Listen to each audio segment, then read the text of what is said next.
big revelation from him is that Prince Harry doesn't even have William's phone number anymore. That is, of course, a mortifying revelation for the Duke of Delusion. William was fuming, but was particularly upset about what Harry said about Kate. He is fiercely protective of her and will find it hard to ever get over it and have a proper relationship with his brother again. Exploded because obviously his plan, and again this was the difficult bit, he couldn't understand why he was evicted from that particular place. They choked off any information Harry and Meghan had, which is all the currency they had to sell. They have no more royal news to sell, and they're slowly going down the tubes. They've lost everything. Prince Harry has such a cheek that he is now piling the pressure on Catherine, the Princess of Wales, to step in and try and save his failing relationship with Prince William. Not understanding that it's over, brother. It is gone. Finito. Just accept it. For a long time, many people believed there was still one person inside the royal family who hadn't completely given up on the idea of repairing the relationship between Prince Harry and Prince William. Even as tensions continued to grow, Catherine, Princess of Wales, was often seen as someone who valued family above personal disagreements. But according to recent reporting, that chapter may now be over, and the reason has sparked another wave of discussion about whether any reconciliation is still possible. According to reports shared by Dan Wakeford, who cited sources said to be familiar with both sides of the ongoing family divide, Catherine had remained the last senior royal willing to leave the door slightly open for Harry. While Prince William was reportedly no longer interested in rebuilding trust, and King Charles was said to be focusing on his own responsibilities and health, Catherine was believed to have held on to hope that two brothers might eventually find a way to speak again. That reportedly changed after Harry made public comments about King Charles's cancer. Why would you ever want Harry around when he's going to insist on bringing his wife, who once made you cry, then lied about it to Oprah, and always seems to have varying recollections? Not to mention, you really don't want his wife around who would sell clothing to the effect of what to wear to meet your evil sister-in-law. Expert Dan Wakeford says Harry wants a reconciliation. He regrets the things he said in the book, the documentary, and doing that again is off the table. Yeah, right. What's heartbreaking is he kind of hoped that William would stumble a little and reach out and need him. I don't know if I believe this. He's got no avenue to communicate with him. However, the expert claimed it cannot happen as Harry reportedly no longer even has William's phone number. While those remarks generated different reactions among commentators, some sources claimed they deeply affected Catherine, especially after everything she had experienced with her own health. According to those reports, that became the moment when her outlook finally shifted. People said to be familiar with the situation claimed Catherine reached a point where she no longer believed it was her responsibility to keep trying to bring the family back together. One reported account even suggested her view had become, "This is on you, Harry." But if you're the royal family, and I know this for a fact from talking to people close to them, right, there's a lot of wariness about this. Right? They don't trust them, period. They just don't trust them. I mean, Harry to them is like Brooklyn Beckham is to the Beckhams now, right? I don't think anyone could be a worse son than Harry. Brooklyn, I take my hat off to you, son, for spoilt brat, entitled behaviour. And the common theme is two American women, but we'll come to that later. But in fact, you've had Wallace Simpson, they're 3 for 3. The issue here is trust. Right, so obviously the king, as a father, would love to see his son, right? Obviously he would. He doesn't want to have this on. Charles really doesn't like confrontation. No, he doesn't. He doesn't like everything to be chaotic and dramatic and combative. He would just like it to be calm, so he can get on with doing a very good job, by the way, as our monarch, I think. And I think the trip to America was astonishingly successful, and his greatest moment, actually, as a royal. So he's doing his stuff. He just wants the rest to just be calm. So I don't think it really, for him, he's like, well, obviously I'd like to see my son. But the problem is everyone around him is like, well, how do you trust him, sir? How do you trust this son of yours who every single time you see him in the last few years, everything gets leaked? Well, right? And then you add Meghan to the mix, who said she'd never come back to the country, who has spent years trashing our country, who's branded the royals a bunch of callous racists. Whether that description is completely accurate or not, it matches what several royal commentators have been saying for months. The person often described as the family's peacemaker was no longer believed to be trying to bridge the gap. If those reports are correct, it marked a major turning point in a story that has been unfolding for years. Another claim attracting attention is the suggestion that Harry has been trying to reconnect through indirect channels rather than speaking with William directly. According to the same reporting, there have been discussions that Catherine is viewed as the one person who could still reach William if she chose to. That does not necessarily mean she intends to get involved. In fact, several commentators now question whether she has any interest in stepping back into the middle of a dispute that has only become more complicated over time. Some royal observers have also compared this situation to previous reports involving King Charles, where proposed family meetings were said to come with several expectations regarding security arrangements and other conditions. The same thing he did with King Charles a couple months ago when he let it be known through a source, wink, friend, wink, that he would be happy to accept an invitation to Sandringham, but of course he would only go if his wife and kids were there, and that. Oh yeah, and if there's full security paid for by people like me. And if he knew who else was going to be there. So it's the same kind of BS that's happening right now. Those reports have fueled debate among royal watchers, with critics arguing that attempts at reconciliation have often appeared far more complicated than they needed to be. Supporters, meanwhile, see those discussions differently, pointing out that security has remained an important issue for Harry and Meghan. Regardless of which view people take, the disagreement has continued to dominate headlines. Critics have also pointed back to the lasting impact of Harry's memoir, Spare. According to palace sources quoted by several media outlets over the past few years, Prince William was especially hurt by the sections discussing Catherine. While many passages from the book generated public debate, commentators have repeatedly claimed those references caused some of the deepest personal damage within the family. Reports have consistently described William as being extremely protective of Catherine, making it especially difficult for him to move beyond what was written. Adding another layer to the discussion, some commentators have suggested William believes the years of intense public pressure placed an enormous emotional burden on Catherine during an already difficult period of her life. That perspective has never been officially confirmed by the family, but it continues to surface in royal reporting. He's really the only one who wore the Nazi uniform and made those comments about his fellow soldiers, calling them packy heads and all the stuff that he did. He's actually the only racist in the family. And even that he hasn't taken responsibility for. He blamed that on William and Catherine. That's the deal. We all know people who have had cancer or who may not be here anymore because of cancer. And we also know their number one enemy is stress. Yes. So why would you invite stress again into your life, especially stress that you do not trust, that have proven in the past hyper untrustworthy? And not to mention, why would you ever want Harry around when he's going to insist on bringing his wife, who once made you cry, then lied about it to Oprah? If that truly reflects William's thinking, many observers believe it helps explain why the relationship between the brothers now appears more distant than ever, and why hopes of an easy reconciliation seem increasingly unlikely. If recent reports are accurate, the issue is no longer simply about repairing a relationship between two brothers.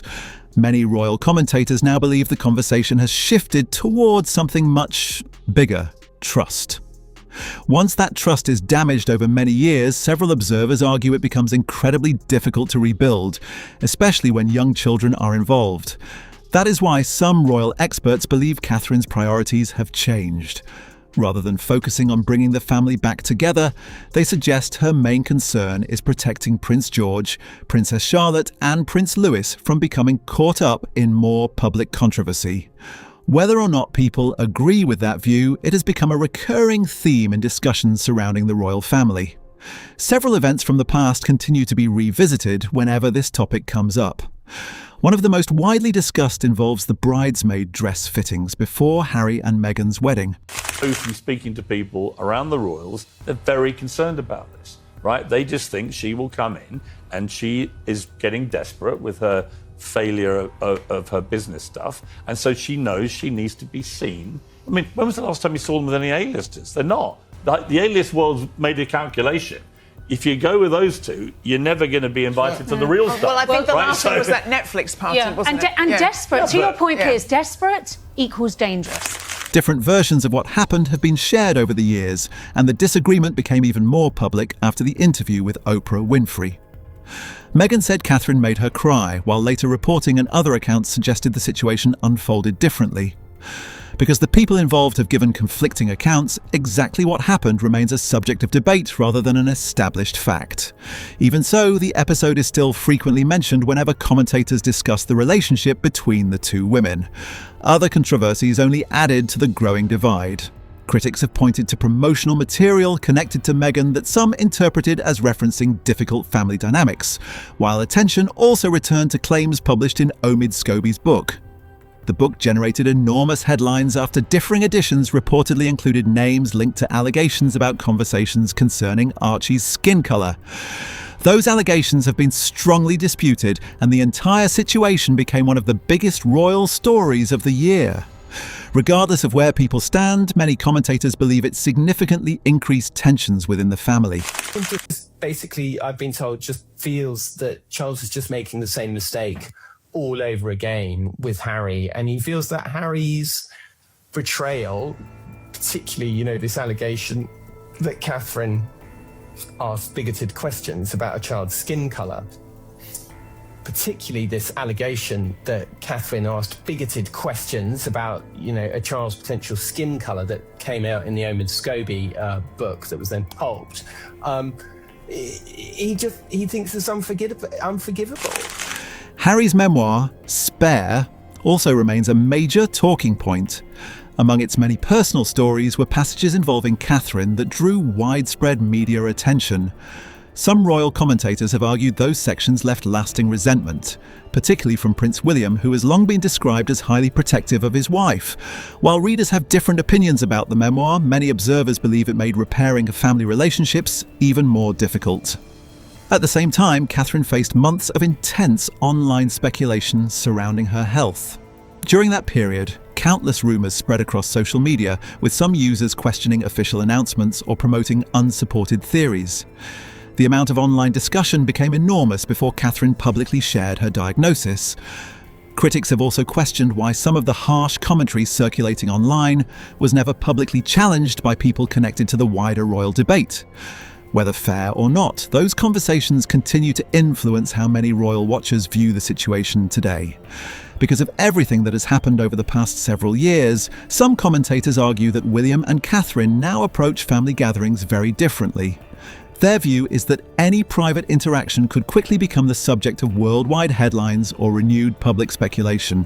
Let's say I don't like you, and I have to be pleasant to you, but if you feel slighted because perhaps I'm not as effusive as you'd like me to be, then what are you going to do? Say I'm a racist?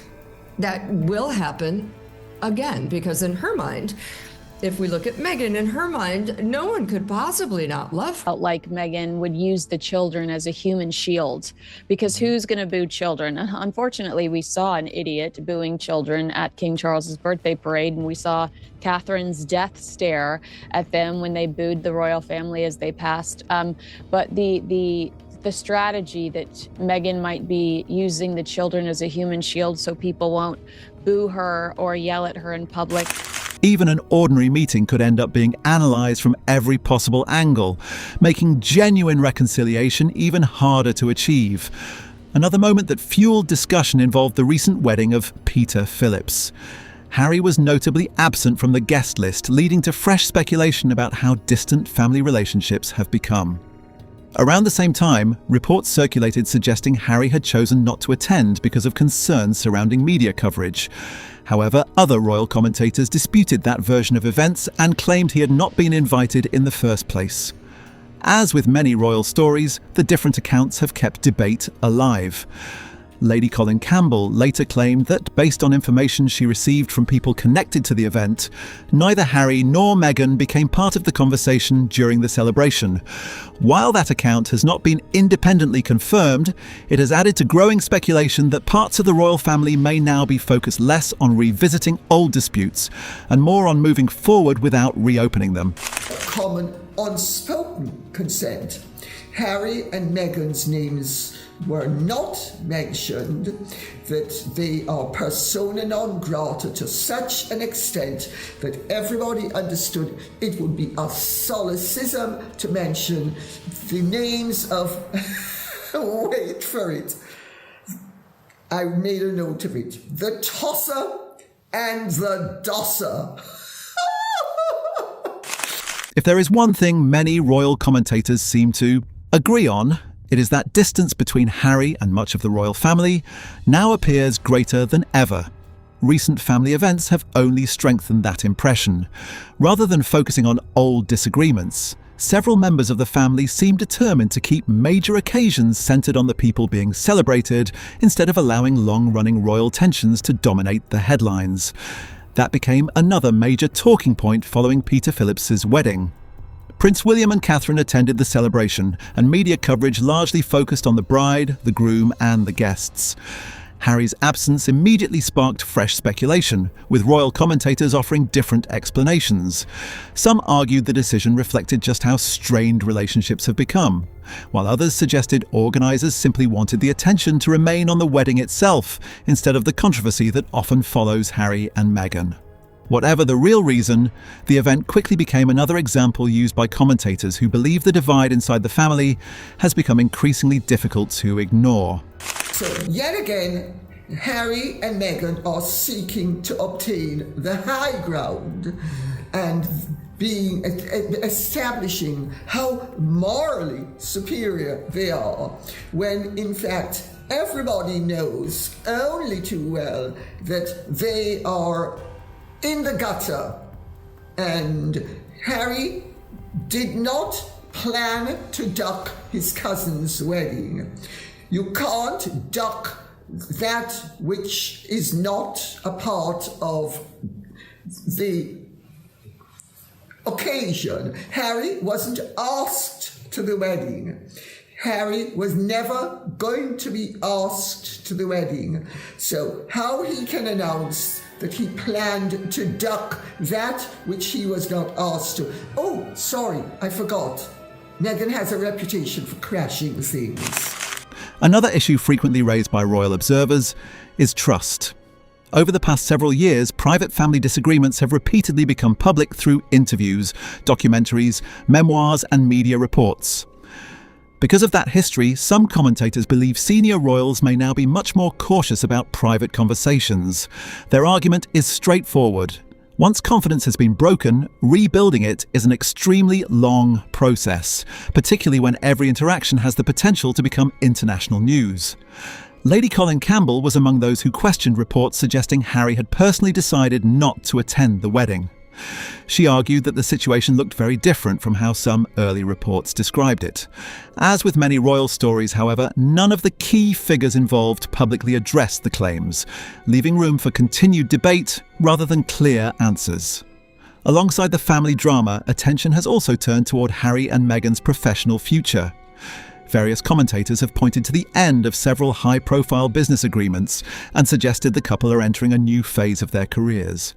Others disagree, noting that both continue to pursue media projects and charitable work. Even so, discussions about their financial direction have become increasingly common, with many analysts wondering what their next major move could be.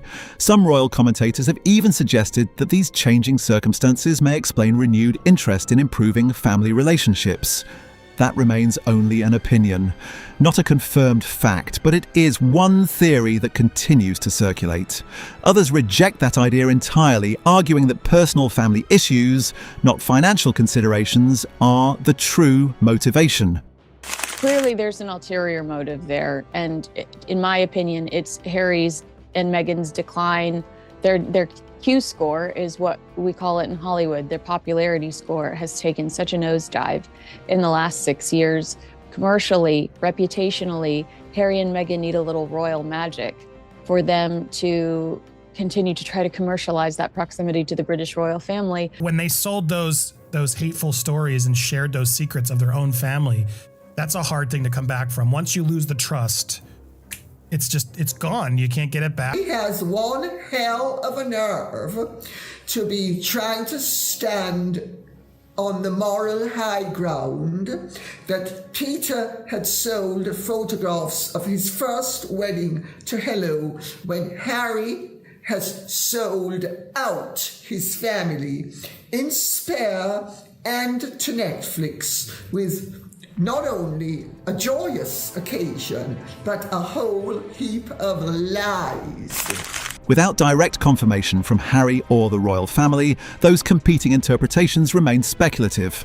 Another topic generating discussion involves the future of royal titles and roles.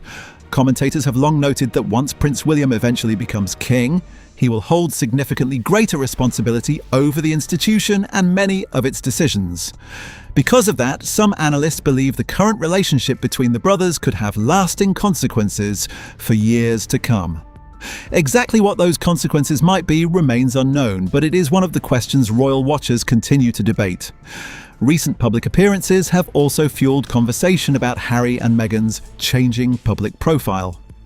Media outlets have closely analysed attendance at various events, audience reactions, and the couple's separate engagements, leading to renewed speculation about both their professional direction and their personal dynamic. While isolated moments can easily be interpreted in different ways, many commentators believe they reflect a period of transition rather than stability. $6 million a year. $6 million a year to cover all their expenses. And up until now, their billionaire friends, like Jamie Kern-Lena and all of them, and that Victoria Jackson woman with the makeup, have been letting them use their private jets and stay in their homes. But, after a couple of years of being used that way, I'm sure they're getting sick of it. Adding another layer to the story, royal reporter Tom Sykes has claimed that Prince William is increasingly concerned about how the family has handled ongoing tensions. According to his reporting, William worries that earlier approaches to difficult family relationships may be repeating themselves in ways that could create even more challenges in the future. Those claims have not been confirmed by Buckingham Palace, but they have added fresh momentum to an already intense public discussion surrounding the future of the royal family. By this stage, many royal commentators believe the biggest obstacle is no longer whether Harry wants to reconnect. The real question, they argue, is whether Prince William has any interest in reopening a relationship that he reportedly feels has been damaged beyond repair. According to several reports, that answer has not changed despite ongoing speculation about possible reconciliation. He thinks he can have his cake and eat it too. He can do whatever the hell he wants and no one will stop him. And he may be right. They may not actually say anything. They may not take his titles away, but they will make them ineffective by never being in the same room with him again. Don't forget, on Oprah, he called the royal family racist. He and Meghan both did. And then he sat in front of Tom Bradby and said, "We didn't call them racist. The British press said that." Even though everybody has all the recordings where he said it. He's already tried to roll it back. One issue repeatedly mentioned by royal reporters involves the allegations that placed Catherine at the centre of one of the monarchy's most controversial debates. Those claims generated worldwide headlines and have remained deeply divisive. While the circumstances surrounding them have been widely disputed, commentators close to the royal family have consistently suggested that William viewed the situation as crossing a line that could not easily be forgotten. Whether people agree with that assessment or not, many believe it permanently altered his outlook. Several journalists have also described William as someone who rarely changes course once he has made an important decision. According to sources quoted in royal reporting, he is known for trusting his own judgment rather than allowing others to influence him. Because of that reputation, commentators remain skeptical whenever fresh reports claim someone might persuade him to rebuild the relationship with Harry. Their view is that if William has reached a final conclusion, very little is likely to change it. The same reports suggest that King Charles is also expected to keep a busy schedule in the coming months, making a private meeting with Harry appear increasingly uncertain. Royal commentator Paula Froelich has argued that expectations surrounding a summer reunion may be unrealistic. despite continuing speculation whenever Harry is expected to visit the United Kingdom. There is a mechanism for stripping them of their titles. Why should they be allowed to march around the world with unofficial royal visits, making tons of money for themselves in the process without doing any royal duty whatsoever? Why should they? Totally right. It's absolutely outrageous. And also, why should they have the titles, the children as well, Prince and Princess? It's a load of old nonsense. The Duke and Duchess of Sussex. I thought they weren't going to use their titles. They're not children. supposed to use the titles. That's what they agreed. Oh, she'll be using all the titles. That's what they agreed. But the fact is that they're going to come here. It's going to be turned into a circus. No matter what anybody says, it will be the big moment. The king has had a gun held to his head. Effectively, they've said, we're coming over. All the leaks have come out to say they're coming over with the kids. Therefore, what does he do? He says, OK, you can use the palace if you give enough notice. But ultimately, how long will he spend with them? No more than half an hour if it happens. Will Camilla be there? Absolutely not. Will William be there? Absolutely not. Will they meet their cousins? No, they won't. So how much has been repaired here? Nothing. As always, Buckingham Palace has not publicly commented on those reports. Attention has also turned toward Harry's planned appearances connected to the Invictus Games. While those events remain an important part of his public work, some royal observers believe they have also fueled renewed speculation about whether any private family meetings could happen during the same trip. At the moment, however, there has been no official indication that such discussions are planned, leaving most of the conversation firmly in the realm of media speculation. Another subject frequently discussed is the future of the Sussex titles. Some commentators have argued that removing them has become less important than simply reducing their role within the working royal family. Rather than dramatic constitutional changes, several analysts believe the institution has instead focused on creating greater distance. Whether that comparison is entirely fair remains open to debate, but many observers describe the current approach as one of quiet separation, rather than public confrontation. Beyond royal matters, commentators have continued examining Meghan's relationship with members of her own family, particularly her father, Thomas Markle. His health has recently returned to public discussion, prompting renewed media attention surrounding their long-standing estrangement. Over the years, both sides have been the subject of extensive reporting, and opinions remain sharply divided regarding how that relationship deteriorated. Because neither side has fully reconciled, the situation continues to attract public interest whenever new developments emerge. The royal family will never let those kids in, because if you let the kids in, you let Harry and Meghan in.